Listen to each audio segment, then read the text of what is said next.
새벽 4시 30분. 탄자니아 곰비의 열대우림에 첫빛이 스며듭니다. 축축한 이끼 냄새가 코끝을 스치고 나뭇잎 사이로 떨어지는 물방울이 텐트 천막을 두드립니다.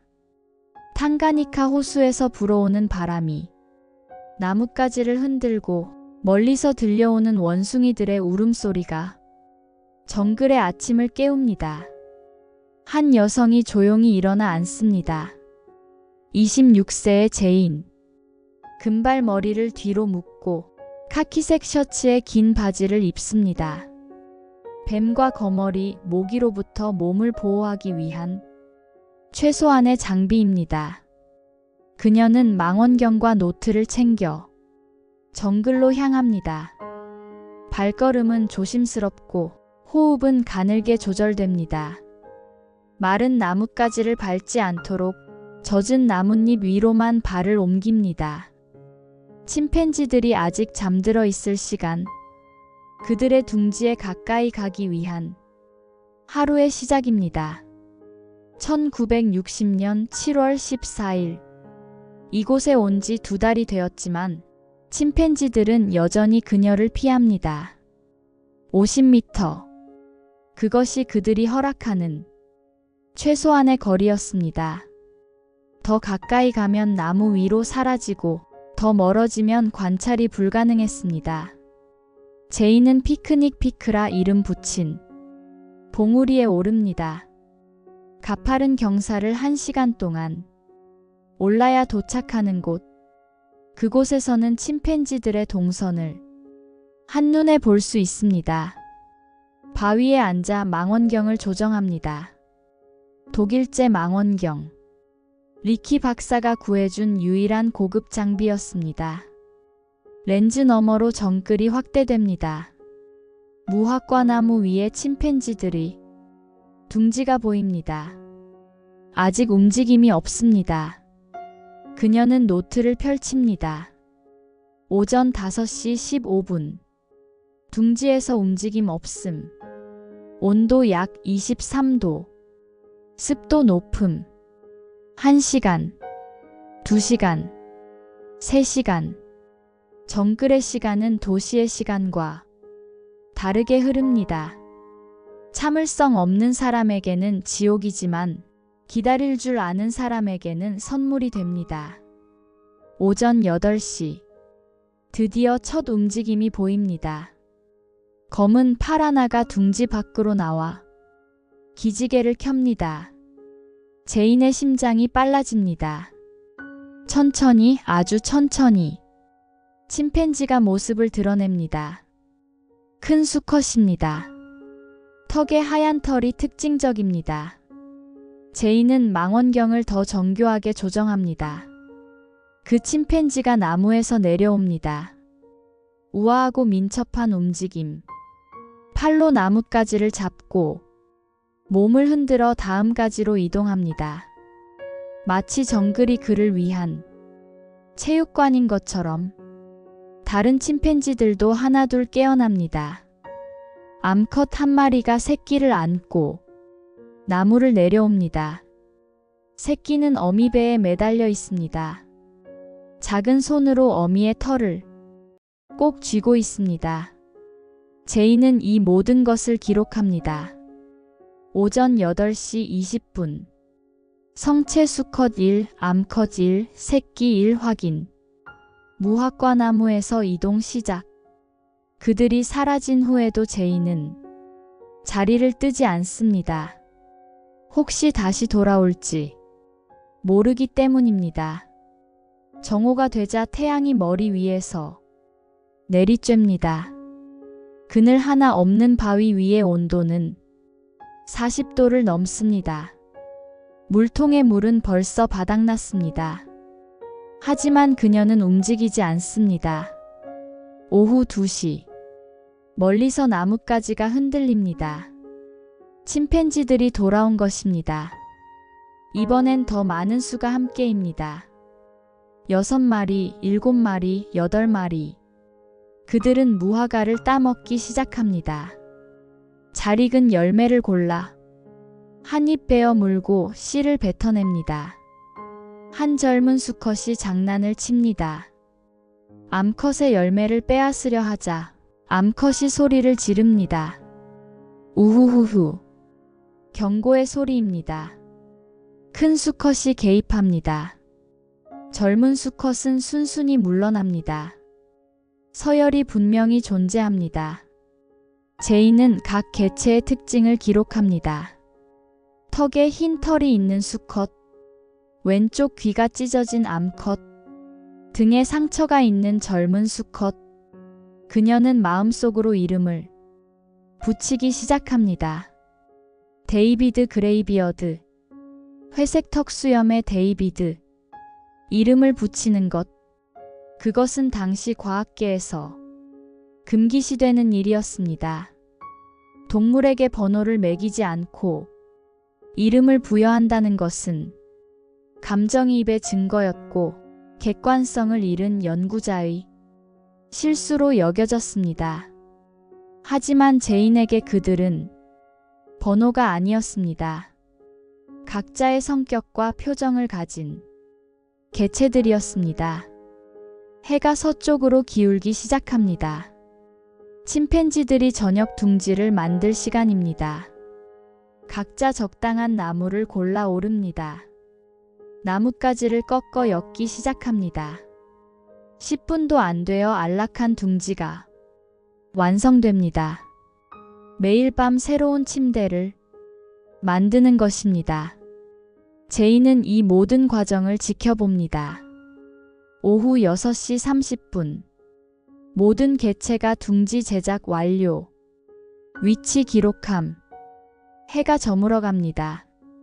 오늘도 50m의 벽은 깨지지 않았습니다. 하지만 제이는 낙심하지 않습니다.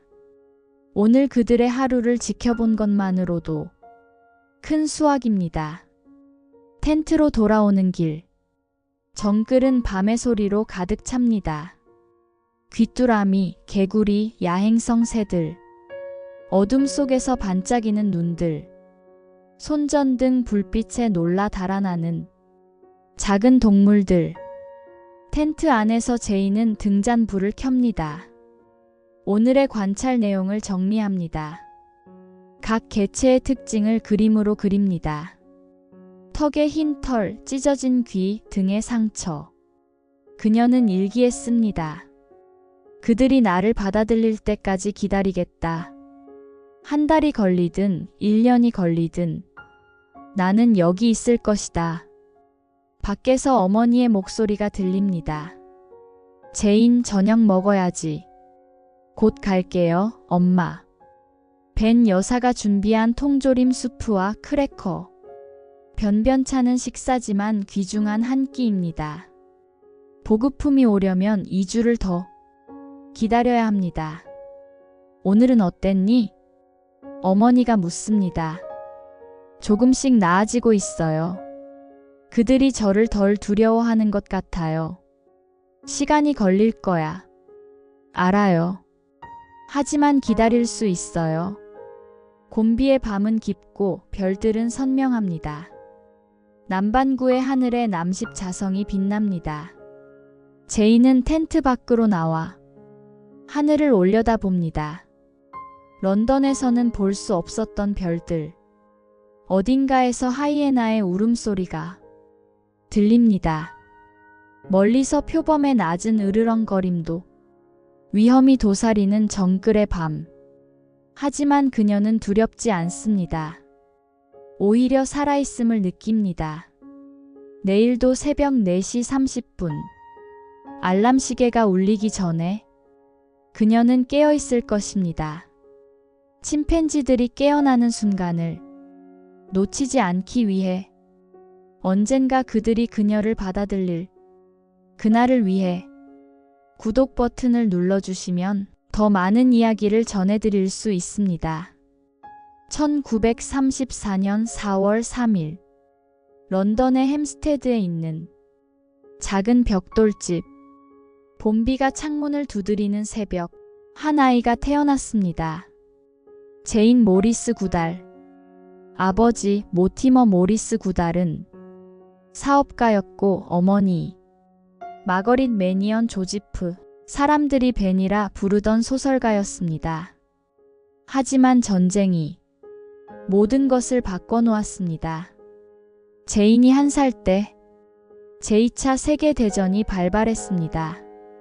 아버지는 군대에 징집되어 프랑스로 떠났습니다. 그리고 다시는 가족의 품으로 돌아오지 않았습니다. 전쟁이 끝난 후에도 그는 새로운 삶을 선택했습니다. 벤은 홀로 4살 제인과 갓 태어난 주디를 키워야 했습니다. 전쟁의 그림자가 드리운 런던, 폭격으로 무너진 건물들, 배급표로 연명하는 날들. 하지만 벤은 특별한 어머니였습니다. 제인, 오늘은 무엇이 궁금하니? 매일 밤 그녀는 딸들에게 책을 읽어주었습니다. 도서관에서 빌려온 책들로 가득한 집. 특히 한 권의 책이 있었습니다. 휴 로프팅의 둘리틀 박사 이야기. 동물과 대화하는 의사의 모험담. 4살 제인은 그 책을 품에 안고 잠들곤 했습니다. 엄마, 나도 동물이랑 얘기하고 싶어요. 그럼 먼저 그들을 잘 관찰해야 해. 벤은 딸의 꿈을 비웃지 않았습니다. 5살이 되던 1939년 여름, 제인은 할머니 댄디 엘리자베스 호너비 레게스터의 집에서 방학을 보내고 있었습니다. 켄트주의 농가였습니다. 그날 오후 대소동이 일어났습니다. 제인이 사라진 것입니다. 제인. 온 가족이 그녀를 찾아 헤맸습니다. 정원, 과수원, 헛간. 어디에도 아이는 없었습니다. 4시간이 지났습니다. 경찰에 신고하려는 순간 닭장에서 작은 움직임이 보였습니다. 지푸라기에 뒤덮인 제인이 기어 나왔습니다. 얼굴에는 미소가 가득했습니다. 엄마, 닭이 알 낳는 걸 봤어요. 다른 어른들은 혼을 내려 했지만 벤은 달랐습니다. 벌을 주는 대신 물었습니다. 어떻게 낳던가요? 자세히 얘기해 줄래? 제인은 신이 나서 설명했습니다. 닭이 이렇게 웅크리고 앉아서요. 그러다가 갑자기 뭔가 하얀 게 나오기 시작했어요. 그 질문이 모든 것이 시작이었습니다. 호기심을 격려하는 어머니, 관찰을 즐거움으로 받아들이는 아이. 8살. 제인은 자연사 클럽을 만들었습니다. 회원은 4명, 제인, 여동생 주디, 그리고 이웃집 아이들. 그들은 정원에서 곤충을 채집하고 새들을 관찰하고 달팽이 경주를 열었습니다. 제인은 클럽 회지도 만들었습니다. 자연 탐험가 뉴스, 연필로 그린 사파와 관찰 기록이 가득했습니다. 정원 거미는 하루에 3번 거미줄을 고친다. 검은 집박이는 새벽 4시 45분에 첫 노래를 부른다. 10살. 전쟁이 끝났지만 영국은 여전히 어려웠습니다. 제인의 가족은 본머스로 이사했습니다. 바닷가 마을의 작은 집. 벤은 하숙을 치며 생계를 유지했습니다. 제인은 매일 해변을 걸었습니다. 조개 껍질을 모으고 개를 관찰하고 갈매기의 비행 패턴을 기록했습니다. 학교 선생님은 말했습니다. 제인은 똑똑하지만 너무 꿈만 꿉니다. 성적표에는 이런 평가가 적혔습니다. 과학적 재능은 있으나 집중력이 부족함. 창밖만 바라봄. 사실 그녀는 창밖의 새들을 관찰하고 있었습니다. 12살. 제인은 학교 도서관에서 한 권의 책을 발견했습니다. 타잔. 에드거 라이스 버로스의 모험소설. 정글의 왕 타잔과 그의 연인 제인. 나도 제인이잖아. 그녀는 그 책을 10번도 넘게 읽었습니다. 그리고 결심했습니다. 나도 아프리카에 갈 거야. 진짜 제인이 되는 거야. 친구들은 비웃었습니다. 여자가 혼자 아프리카에? 불가능해. 하지만 벤은 딸에게 말했습니다. 정말로 원한다면 방법을 찾게 될 거야. 포기하지 않으면 기회는 온다. 15살. 고등학교 졸업이 다가왔습니다. 선생님들은 대학 진학을 권했습니다. 하지만 현실은 냉혹했습니다. 우리는 학비를 낼 수 없어. 벤이 고백했습니다. 장학금을 받으려면 라틴어가 필수였지만 제인은 라틴어를 배운 적이 없었습니다. 대신 그녀는 비서 학교에 등록했습니다. 런던의 퀸즈 비서 대학. 타자, 속기, 회계를 배웠습니다. 이것도 쓸모가 있을 거야. 아프리카에 가는 자금을 모을 수 있잖아. 18살. 비서 학교를 졸업한 제인은 런던에서 일자리를 찾았습니다. 다큐멘터리 영화사의 타자수. 월급은 적었지만 그녀는 한 푼도 허투루 쓰지 않았습니다. 점심은 늘 샌드위치. 새 옷은 사지 않았습니다. 모든 돈을 저축했습니다. 아프리카 기금이라고 적힌 봉투에 20살. 옥스퍼드의 한 기숙학교에서 일하게 되었습니다. 음악 선생님의 조수였습니다. 아이들과 함께 시간을 보내며 그녀는 깨달았습니다. 가르치는 일도 나쁘지 않네. 하지만 아프리카의 꿈은 잊지 않았습니다. 침대 옆에는 아프리카 지도가 붙어 있었습니다. 22살. 런던으로 돌아온 제인은 치과의원의 비서로 일했습니다. 지루한 나날이었습니다. 환자 예약, 서류 정리, 전화 응대. 하지만 퇴근 후에는 자연사 박물관을 찾았습니다. 동물 박제와 화석을 보며 시간을 보냈습니다. 특히 영장류 전시관에 자주 갔습니다. 고릴라, 오랑우탄, 침팬지. 언젠가 살아있는 너희를 만날 거야. 23살, 1956년 12월. 운명의 편지가 도착했습니다. 학교 친구 클로 맹엄으로부터. 제인, 우리 가족이 케냐에 농장을 샀어. 놀러 올래? 제인의 심장이 뛰었습니다. 케냐, 아프리카. 드디어 기회가 온 것입니다. 하지만 여행 경비가 부족했습니다. 배상만 해도 83파운드. 당시 그녀의 전 재산은 20파운드였습니다. 그녀는 런던을 떠나 본머스로 돌아갔습니다.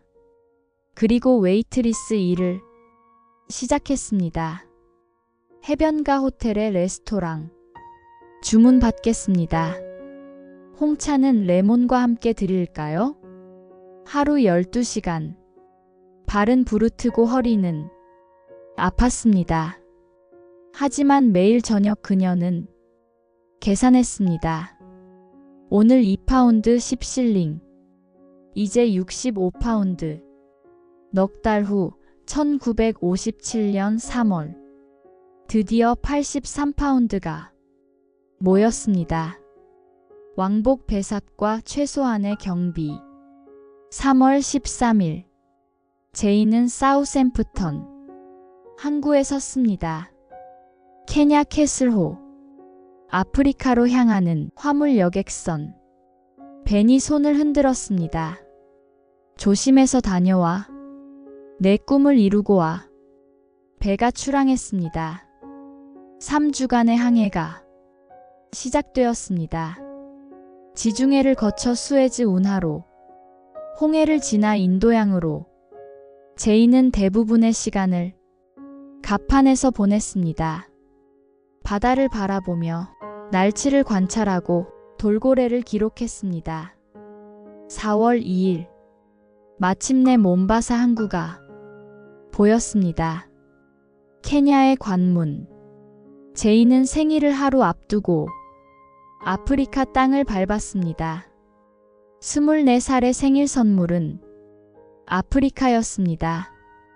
기차를 타고 나이로비로 향하는 동안 창밖으로 기린과 얼룩말이 보였습니다. 이건 꿈이 아니야.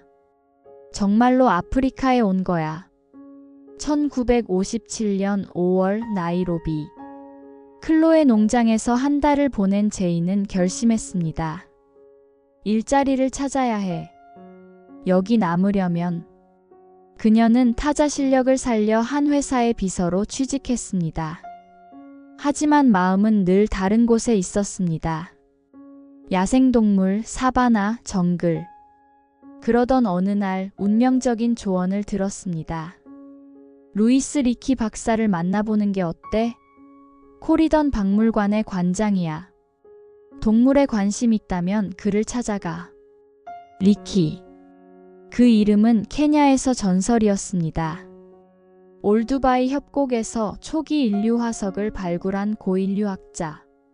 제이는 즉시 약속을 잡았습니다.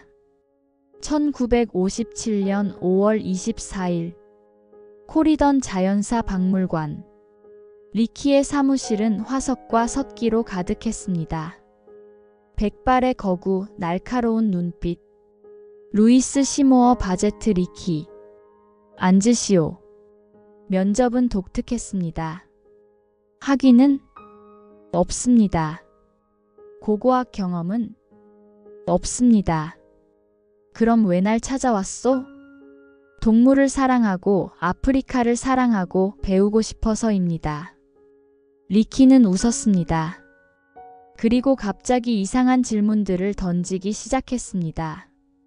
기린의 꼬리와 얼룩말의 꼬리, 뭐가 다른가? 제이는 당황하지 않고 대답했습니다. 기린은 끝에만 술이 있고 얼룩말은 전체가 말총 같습니다. 코끼리 발자국과 하마 발자국을 구별할 수 있나? 코끼리는 둥글고 하마는 4개의 발가락 자국이 선명합니다. 리키의 눈이 반짝였습니다. 자네, 내 비서로 일하지 않겠나? 그렇게 제이는 리키 박사의 조수가 되었습니다. 타자를 치고 편지를 정리하고 발굴 기록을 작성했습니다. 하지만 그것은 시작에 불과했습니다. 1957년 7월 리키가 올두바이 협곡으로 발굴을 떠났습니다. 같이 가겠나? 제이는 뛸 듯이 기뻤습니다. 탄자니아 북부 세렝게티 평원의 가장자리. 인류의 요람이라 불리는 곳. 3주간의 발굴 작업. 섭씨 45도의 열기, 물 부족, 모래 폭풍. 하지만 제이는 불평하지 않았습니다. 오히려 그녀는 빛났습니다. 이 애는 아프리카를 위해 태어났어. 리키의 아내 메리가 말했습니다. 발굴이 끝난 후 리키는 제인을 불렀습니다. 자네에게 특별한 제안을 하고 싶네. 무엇입니까? 침팬지 연구야. 제인의 숨이 멎었습니다. 침팬지요? 그래. 인간의 진화를 이해하려면 현생 유인원을 연구해야 해. 특히 침팬지. 그들은 우리와 가장 가까운 친척이지. 리키는 계속했습니다. 하지만 야생 침팬지 연구는 거의 불가능해. 그들은 인간을 피하거든. 몇 달 아니 몇 년이 걸릴 수도 있어. 할 수 있습니다. 제인의 대답은 즉각적이었습니다. 학위도 없는데. 오히려 좋아. 선입견 없이 관찰할 수 있잖아. 리키는 미소 지었습니다. 사실 그는 이미 결정하고 있었습니다. 올두바이에서 보여준 제인의 끈기와 관찰력, 그녀가 적임자라는 확신. 1958년-1959년. 준비 기간이 필요했습니다. 리키는 연구 자금을 구하러 다녔습니다. 하지만 반응은 차가웠습니다. 여자 혼자 정글에 보낸다고? 학위도 없는 아마추어에게 연구비를? 실패하면 누가 책임질 건가? 제인은 런던으로 돌아가 영장류에 대해 공부했습니다. 런던 동물원에서 침팬지를 관찰했습니다. 우리 안의 침팬지들. 콘크리트 바닥에 앉아 무기력한 눈빛. 이게 아니야. 진짜 침팬지를 봐야 해. 1960년 초여름. 마침내 자금이 마련되었습니다. 윌키 재단에서 3,000파운드. 6개월치 연구비였습니다. 탄자니아 곰비 스트림 보호구역으로 가게. 리키가 지도를 펼쳤습니다. 탕가니카 호수 동쪽 기슭. 가파른 계곡과 열대우림. 여기에 침팬지 무리가 있어. 약 160마리로 추정돼. 하지만 문제가 있었습니다. 당시 탄자니아는 영국 위임 통치령이었습니다. 여성 혼자는 허가할 수 없습니다. 행정관의 거부. 최소한 보호자가 필요합니다. 제인은 절망했습니다. 이렇게 가까이 왔는데? 그때 벤이 나섰습니다. 내가 가겠어. 엄마. 그래. 내 꿈이잖아. 함께 가자. 58세의 벤. 편안한 노년을 포기하고 딸의 꿈을 위해 아프리카 정글로. 1960년 7월 14일. 제인과 벤은 곰비에 도착했습니다. 모터보트로 12시간. 탕가니카 호수를 따라 남쪽으로. 키고마 마을에서 장비와 식량을 싣고 마침내 도착한 곰비. 깎아지른 듯한 절벽, 울창한 숲, 맑은 개울. 그들의 베이스 캠프는 호숫가 근처. 군용 텐트 2개가 전부였습니다. 현지 직원 2명이 도왔습니다. 도미니크와 아돌프. 침팬지? 위험해요. 사람을 공격해요. 현지인들의 경고. 하지만 제인은 두려워하지 않았습니다. 첫날 밤. 정글의 소음에 잠을 이룰 수 없었습니다. 표범의 울음소리, 하이에나의 웃음소리, 원숭이들의 비명. 무서워?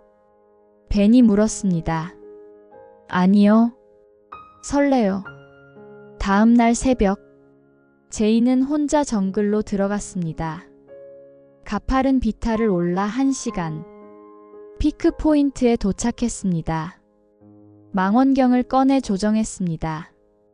그리고 기다렸습니다. 첫 주는 아무것도 보지 못했습니다. 가끔 나뭇가지가 흔들리고 멀리서 울음소리가 들릴 뿐. 둘째 주. 드디어 첫 목격. 100m 거리에서 검은 형체들. 하지만 그녀를 발견하자마자 사라졌습니다. 셋째 주. 조금 더 가까이. 80m 거리에서 한 무리를 관찰했습니다. 8마리. 나무 위에서 무화과를 먹고 있었습니다. 그녀는 꼼짝도 하지 않고 지켜봤습니다. 한 달째. 거리가 50m로 줄었습니다. 이제 망원경으로 개체를 구별할 수 있었습니다. 턱에 흰 털, 찢어진 귀, 구부러진 손가락. 그녀는 각자에게 이름을 붙이기 시작했습니다. 데이비드 그레이비어드 회색 턱수염. 골리앗 가장 큰 수컷. 피피 신경질적인 암컷. 플린트 피피의 아들. 2달째. 우기가 시작되었습니다. 하루에도 몇 번씩 쏟아지는 폭우. 텐트는 새고 장비는 곰팡이가 슬었습니다. 그리고 말라리아. 40도가 넘는 고열이 사흘간 계속됐습니다. 벤이 간호했습니다. 키니네를 먹이고 젖은 수건으로 열을 식혔습니다. 집으로 가자. 이러다 죽겠어. 아니요. 이제 막 시작했는데. 3달째. 정부에서 경고가 왔습니다. 3개월 내에 성과가 없으면 철수 명령. 리키도 압박받고 있었습니다. 더 이상 시간을 끌 수 없네. 절체절명의 순간. 1960년 11월 4일. 그날은 특별히 맑았습니다. 제이는 평소보다 일찍 숲으로 들어갔습니다. 새벽 5시. 그리고 그녀는 그것을 봤습니다. 데이비드 그레이비어드가 흰개미 둔덕 앞에 앉아 있었습니다. 그가 근처에서 풀줄기를 꺾었습니다. 약 30cm 길이. 그리고 놀라운 일이 일어났습니다. 그가 잎사귀를 하나하나 떼어내기 시작했습니다. 줄기만 남을 때까지. 마치 도구를 만드는 것처럼. 그리고 그 줄기를 흰개미 구멍에 넣었습니다. 천천히 조심스럽게. 몇 초 후 줄기를 빼자 흰개미들이 매달려 있었습니다. 데이비드는 그것들을 입으로 쓸어 먹었습니다. 제인의 손이 떨렸습니다. 연필을 잡기도 어려웠습니다. 도구 사용. 아니, 그보다 더한 것. 도구 제작. 풀줄기를 변형시켜 목적에 맞게 만든 것입니다. 당시 인류학의 정의는 명확했습니다. 인간은 도구를 만드는 유일한 동물이다. 이 한 문장이 인간과 동물을 구분하는 경계였습니다. 11월 4일. 더 충격적인 관찰. 한 무리의 침팬지들이 모여 있었습니다. 그들이 무엇인가를 나눠 먹고 있었습니다. 붉은색 고기. 망원경으로 자세히 보니 붉은 콜로부스 원숭이였습니다. 침팬지들이 사냥을 한 것입니다. 계획적이고 협동적인 사냥. 그들은 순수한 초식동물이 아니었습니다. 제이는 즉시 리키에게 전보를 보냈습니다. 침팬지 도구 제작 확인. 육식 및 협동사냥 관찰. 답장은 간단했습니다. 축하한다. 이제 우리는 인간을 재정의해야 한다. 1962년 늦가을. 곰비에서의 3번째 해. 이제 침팬지들은 제인을 다르게 보기 시작했습니다. 위협적인 침입자에서 무해한 존재로. 그리고 마침내 그날이 왔습니다. 11월 23일 오후. 데이비드 그레이비어드가 천천히 다가왔습니다. 평소에 경계하는 걸음이 아니었습니다. 여유롭고 느긋한 걸음. 제이는 바위에 앉아 있었습니다. 숨을 고르고 시선을 낮췄습니다. 직접적인 눈맞춤은 도전으로 받아들여질 수 있습니다. 50m, 30m, 10m, 5m. 데이비드가 멈췄습니다. 그리고 놀랍게도 그녀 옆 바위에 앉았습니다. 1m도 안 되는 거리. 제인의 심장이 빠르게 뛰었지만 그녀는 움직이지 않았습니다. 데이비드가 그녀의 가방을 쳐다봤습니다. 반쯤 열린 가방에서 바나나가 보였습니다. 천천히, 아주 천천히 그가 손을 뻗었습니다. 긴 검은 손가락이 바나나를 집었습니다. 껍질을 벗기고 한 입 베어 물었습니다. 그 순간 제이는 대담한 시도를 했습니다. 바닥에 떨어진 야자 열매를 집어 들었습니다. 그리고 조심스럽게 데이비드에게 내밀었습니다. 그가 열매를 받았습니다. 잠시 들여다보더니 다시 바닥에 놓았습니다. 그리고 기적이 일어났습니다. 데이비드가 제인의 손을 잡았습니다. 따뜻하고 부드러운 손. 거친 손바닥과 긴 손가락. 인간의 손과 놀라울 정도로 닮은 그 감촉. 3초, 4초, 5초. 두 영장류가 손을 맞잡고 있었습니다. 종의 경계를 넘어선 접촉. 말이 필요 없는 소통. 두려워하지 마. 나는 너의 적이 아니야. 제인이 속삭였습니다. 데이비드가 고개를 갸웃했습니다. 그리고 천천히 손을 놓고 일어났습니다. 뒤도 돌아보지 않고 숲으로 사라졌습니다. 제인은 한동안 움직일 수 없었습니다. 방금 일어난 일이 믿기지 않았습니다. 그날 밤 일기에 썼습니다. 오늘 나는 다른 종과 진정으로 소통했다. 말이 아닌 접촉으로. 이해와 신뢰의 순간이었다. 그 후 모든 것이 달라졌습니다. 침팬지들이 하나둘 그녀의 존재를 받아들이기 시작했습니다. 먼저 피피와 그녀의 가족들. 피피는 까다롭고 신경질적인 어머니였습니다. 아들 플린트를 과보호했습니다. 5살이 되어도 젖을 떼지 않았습니다. 다른 침팬지가 가까이 오면 비명을 질렀습니다. 후후후. 와. 제이는 기록했습니다. 피피의 양육 방식은 플린트를 의존적으로 만들고 있다. 다음은 골리앗. 당시 무리의 알파 수컷이었습니다. 거대한 체구, 은회색 등 위압적인 포효. 하지만 제이는 발견했습니다. 골리앗이 의외로 온화하다는 것을. 힘으로 지배하기보다 타협을 선호했습니다. 그리고 젊은 수컷 마이크. 작은 체구의 서열도 낮았지만 매우 영리했습니다. 어느 날 놀라운 일이 일어났습니다. 마이크가 캠프 근처에서 빈 등유통을 발견했습니다. 그는 통을 들고 다른 침팬지들에게 갔습니다. 그리고 통을 두드리기 시작했습니다. 쾅, 쾅, 쾅. 엄청난 소음에 다른 침팬지들이 놀라 도망쳤습니다. 골리앗조차 겁을 먹었습니다. 마이크는 계속 통을 두드리며 과시했습니다. 몇 주 후 마이크가 새로운 알파가 되었습니다. 지능으로 힘을 이긴 것입니다. 제이는 점점 더 복잡한 사회 구조를 발견했습니다. 동맹과 배신, 권력 투쟁과 화해, 어미와 자식의 평생 유대, 형제자매 간의 협력. 1963년 봄, 충격적인 관찰이 이어졌습니다. 한 어미 침팬지가 죽은 새끼를 들고 다녔습니다. 사흘 동안 썩어가는 시체를 품에서 놓지 않았습니다. 다른 침팬지들이 달래려 했지만 소용없었습니다. 그녀는 새끼의 손을 잡고 흔들었습니다. 마치 깨우려는 것처럼. 그들도 슬퍼한다. 죽음을 이해하지 못하고 받아들이지 못한다. 여름. 제이는 침팬지들의 빗질 행동을 상세히 관찰했습니다.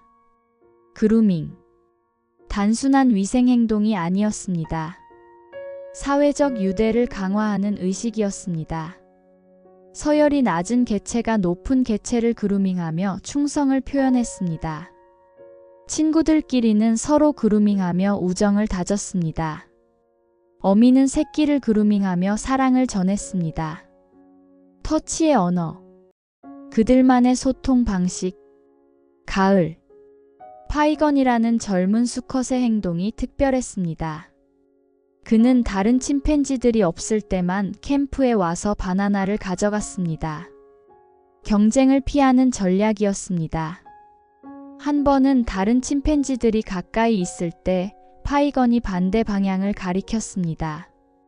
다른 침팬지들이 그쪽을 보는 사이 그는 바나나를 움켜쥐고 도망쳤습니다. 거짓말, 속임수. 이것도 지능의 증거다. 1964년 내셔널 지오그래픽이 곰비를 취재하러 왔습니다. 사진작가 휴고 반 라윅.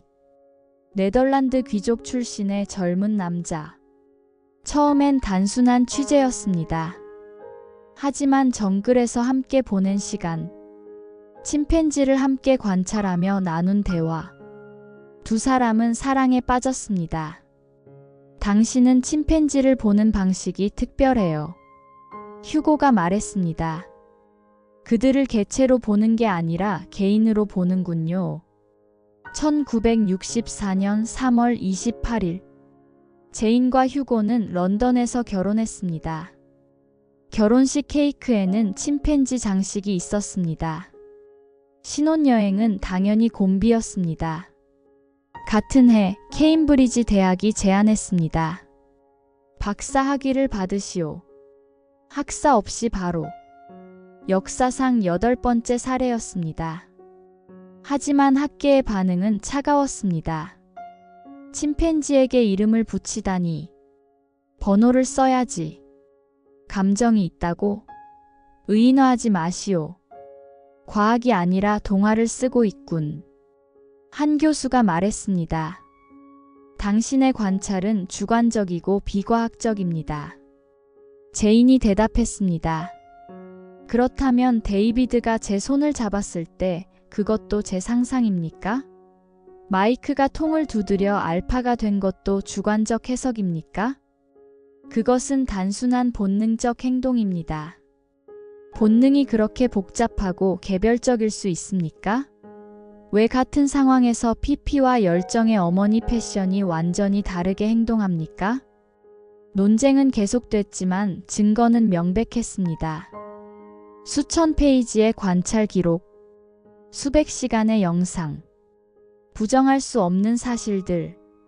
1966년 비극이 일어났습니다. 소아마비가 곰비를 덮쳤습니다. 6마리의 침팬지가 죽거나 마비되었습니다. 그 중에는 제인이 사랑했던 개체들도 있었습니다.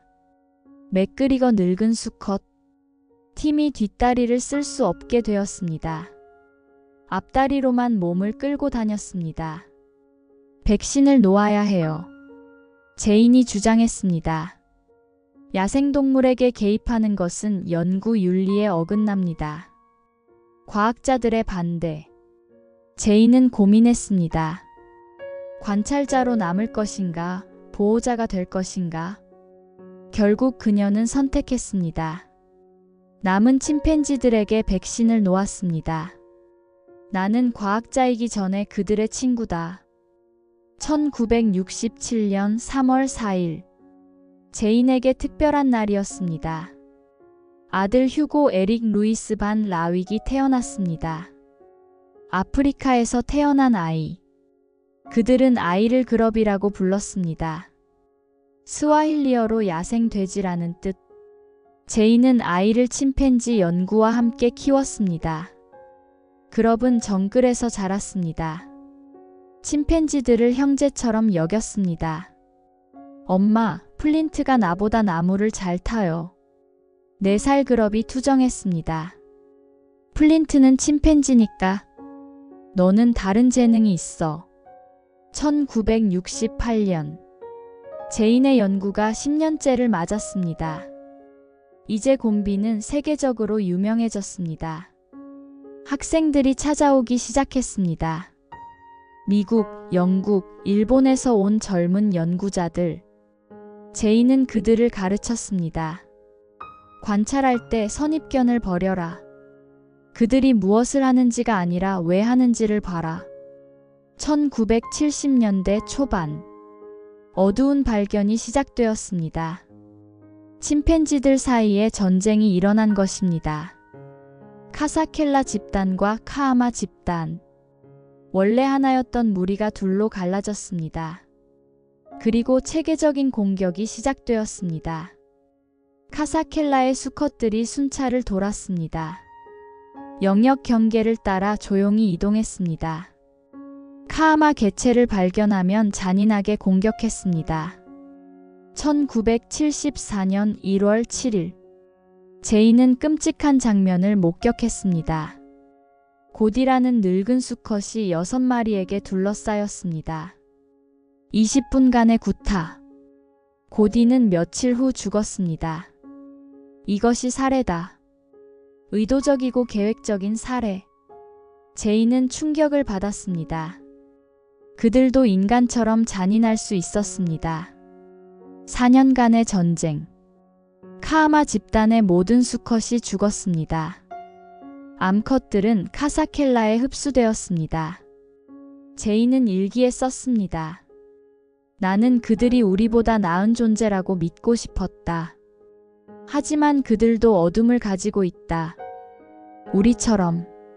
1975년. 또 다른 충격적 발견. 패션이라는 암컷과 그녀의 딸 폼. 그들이 다른 암컷의 새끼를 죽여 먹었습니다. 식인. 그것도 같은 무리 내에서. 이해할 수 없다. 먹이가 부족한 것도 아닌데.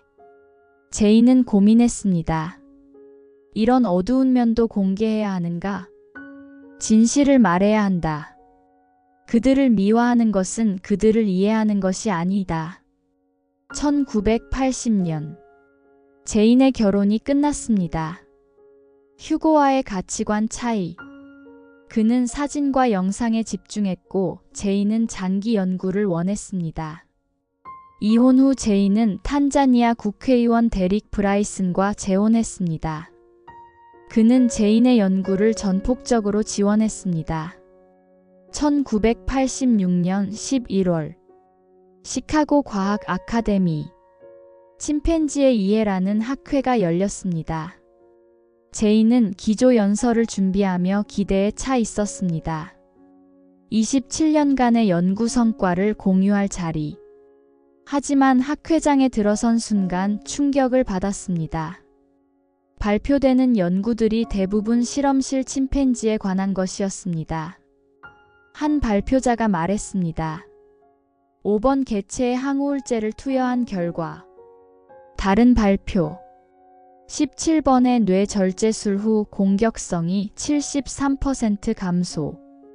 스크린에 비친 사진들. 1평도 안 되는 철창. 콘크리트 바닥에 웅크린 침팬지. 정신병원 같은 실험실. 제인의 차례가 왔습니다. 준비한 원고를 접어 넣었습니다. 저는 PP를 압니다. 청중이 조용해졌습니다. 그녀는 신경질적이지만 사랑이 넘치는 어머니였습니다.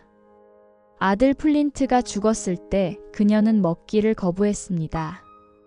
한 달 후 같은 나무 아래서 죽었습니다. 슬픔으로. 한 과학자가 소리쳤습니다. 그건 의인화입니다. 과학이 아닙니다. 제인이 대답했습니다. 그렇다면 당신들의 5번, 17번은 무엇입니까? 그들에게도 이름이 있었을 겁니다.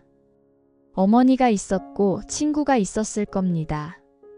그녀는 계속했습니다. 우리는 침팬지와 DNA의 98.8%를 공유합니다.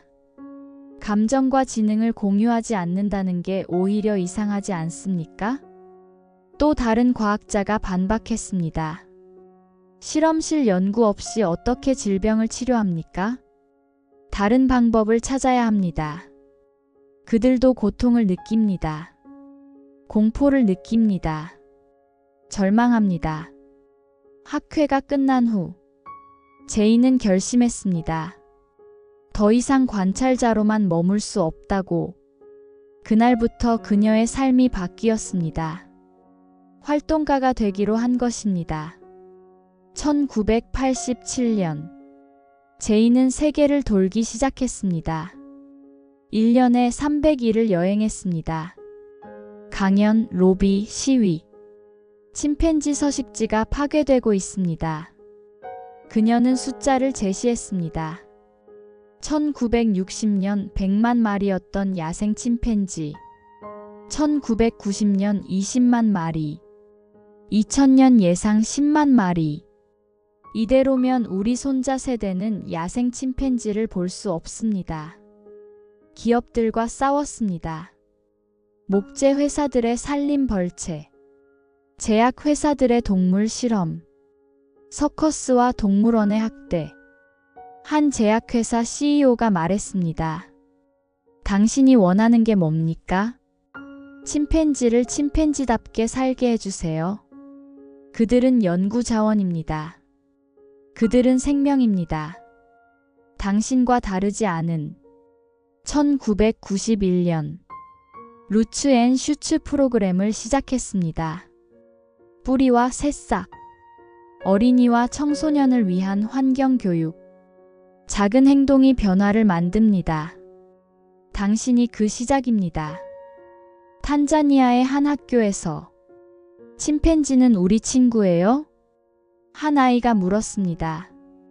그들은 우리 사촌이에요. 먼 친척이죠. 그럼 왜 숲을 베어요? 어른들이 잊었기 때문이에요.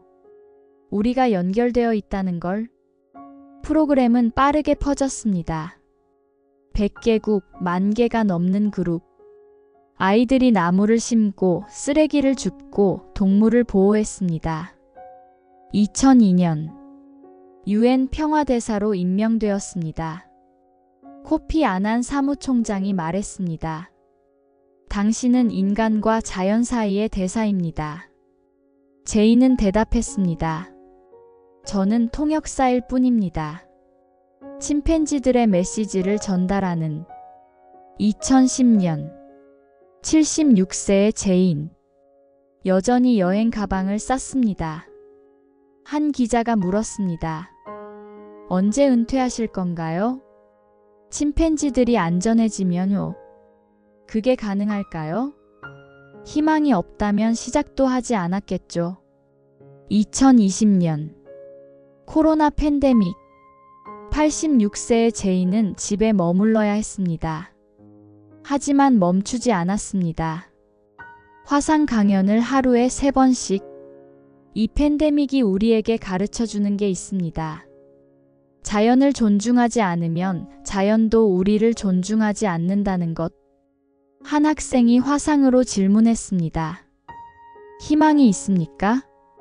제인이 미소 지었습니다. 3가지 이유로 희망을 가집니다. 첫째, 인간의 놀라운 지성. 둘째, 자연의 회복력. 셋째, 젊은이들의 에너지와 열정. 그녀는 계속했습니다. 데이비드 그레이비어드가 제 손을 잡았을 때 저는 깨달았습니다.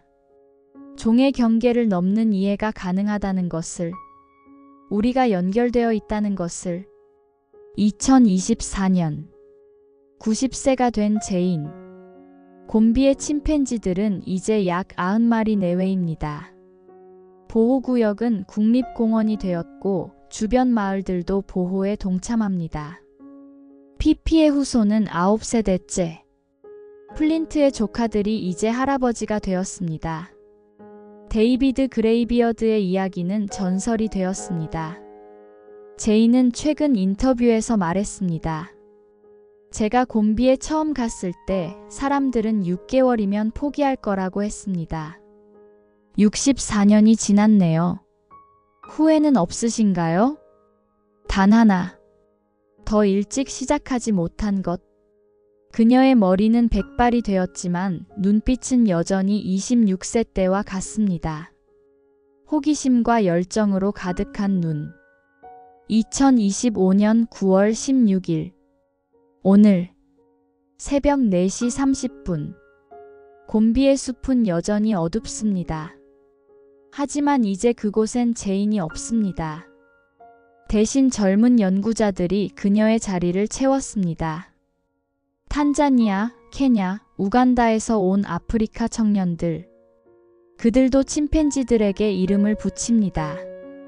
구글 호기심 많은 어린 수컷, 갈락시 똑똑한 암컷, 기프트 관대한 알파 수컷, 지가족의 6대 손들입니다. 연구소장 은다키루마나 박사. 탄자니아 출신의 영장류학자. 그는 제인의 제자였습니다. 제인은 우리에게 과학 이상의 것을 가르쳤습니다. 존중하는 법을 가르쳤죠. 오늘 아침 관찰. 구글이 새로운 도구 사용법을 개발했습니다. 돌로 견과류를 깨는 것. 곰비 침팬지들이 처음 보이는 행동입니다. 문화 진화입니다. 그들도 발전하고 있어요. 연구소 한쪽 벽. 역대 침팬지들의 가계도가 걸려 있습니다. 맨 위에 데이비드 그레이비어드, 그 아래로 수백 개의 이름들이 이어집니다. 65년간의 기록. 세계에서 가장 긴 야생동물 연구. 피피의 후손만 150마리. 플로의 가게는 200마리가 넘습니다. 각 개체의 성격, 관계, 일생이 기록되어 있습니다. 과학사에 유례없는 데이터베이스. 오전 8시. 연구소에 어린이들이 도착했습니다. 주변 마을 초등학교 학생들. 매주 화요일은 환경교육의 날입니다. 침팬지는 왜 중요한가요? 한 아이가 묻습니다. 은다키루마나가 대답합니다. 그들이 사라지면 숲이 병들어요. 숲이 병들면 우리도 병들어요. 모든 것은 연결되어 있거든요. 아이들이 망원경으로 침팬지를 관찰합니다. 우와, 아기 침팬지다. 엄마랑 꼭 붙어 있네. 이 아이들이 자라면 숲을 지킬 것입니다. 제인의 씨앗이 자라는 중입니다. 정오. 연구소 회의실. 전 세계에서 온 과학자들이 모였습니다. 주제는 기후변화와 침팬지 서식지. 발표자가 말합니다. 2050년까지 서식지의 50%가 사라질 수 있습니다. 암울한 전망. 하지만 희망도 있습니다. 지역 공동체와 협력하면 막을 수 있습니다. 탄자니아 정부도 동참했습니다. 곰비 주변 52개 마을이 보호 협약을 맺었습니다. 숲을 지키는 대신 지속 가능한 개발을 지원받습니다. 오후 3시. 영국 본머스. 91세의 제인이 창밖을 바라봅니다. 어린 시절 살던 그 집. 이제는 제인 구달 연구소 본부가 되었습니다. 책상 위에 놓인 사진. 데이비드 그레이비어드와 함께한 흑백 사진. 그녀가 손을 내밀고 그가 받는 순간. 그때를 잊을 수 없어요. 제인이 비서에게 말합니다. 모든 것이 그 순간 시작되었죠. 오늘도 그녀는 편지를 씁니다. 세계 지도자들에게, 기업 CEO들에게, 그리고 아이들에게. 우리는 지구를 상속받은 것이 아닙니다. 우리 아이들에게 빌린 것입니다. 저녁 6시. 곰비로 돌아갑니다. 침팬지들이 둥지를 만드는 시간. 구글이 큰 나무를 골랐습니다. 능숙하게 가지를 꺾어 엮습니다. 5분 만에 아늑한 침대 완성. 그의 어머니 구미도 근처에 둥지를 틉니다. 갈락시는 쌍둥이를 안고 있습니다. 조심스럽게 둥지에 올려놓습니다. 새끼들이 엄마 품에 파고듭니다. 평화로운 저녁. 하지만 연구자들은 압니다. 이 평화가 얼마나 연약한지. 밤 9시. 전 세계 제인 구달 연구소들이 화상으로 연결됩니다. 오늘의 주제 다음 세대를 위한 전략. 중국 지부 상하이에서 1000명의 학생들이 나무 심기에 참여했습니다. 브라질 지부 아마존 보호구역이 확대되었습니다. 인도 지부 기업들이 탄소 중립을 약속했습니다. 작은 승리들이 모여 큰 변화를 만듭니다. 자정. 곰비의 숲은 고요합니다. 침팬지들은 깊은 잠에 빠졌습니다. 어딘가에서 부엉이가 울고 귀뚜라미가 노래합니다. 별들이 나뭇잎 사이로 반짝입니다. 65년 전 제인이 올려다보던 그 별들. 인간은 도구를 만드는 유일한 동물이다. 이 정의는 깨졌습니다. 인간만이 문화를 가진다. 이것도 틀렸습니다. 인간은 특별하다. 이것은 맞습니다. 하지만 특별함은 우월함이 아닙니다. 책임입니다. 제인 구달이 평생을 바쳐 전한 메시지. 우리는 선택할 수 있습니다. 파괴할 것인가, 보호할 것인가, 무시할 것인가, 이해할 것인가, 혼자 갈 것인가, 함께 갈 것인가. 오늘도 곤비에선 한 침팬지가 나뭇가지를 다듬습니다. 흰개미를 낚기 위해서입니다. 데이비드의 후손일지도 모릅니다. 그 모습을 보는 젊은 연구자는 노트에 기록합니다. 제인이 그랬던 것처럼. 그리고 미래의 누군가가 이 기록을 이어갈 것입니다.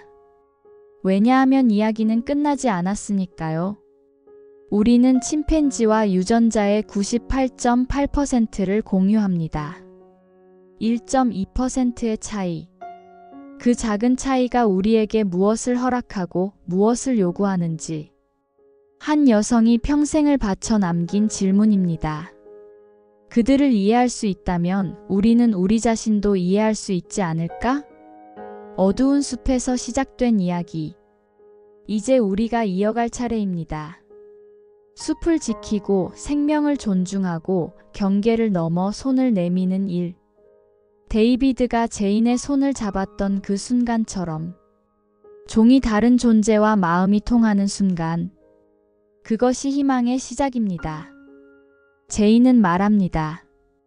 매일 당신이 만드는 작은 차이가 있다. 오늘 당신은 어떤 차이를 만들었습니까? 플라스틱 병 하나를 덜 썼습니까? 나무 한 그루를 심었습니까?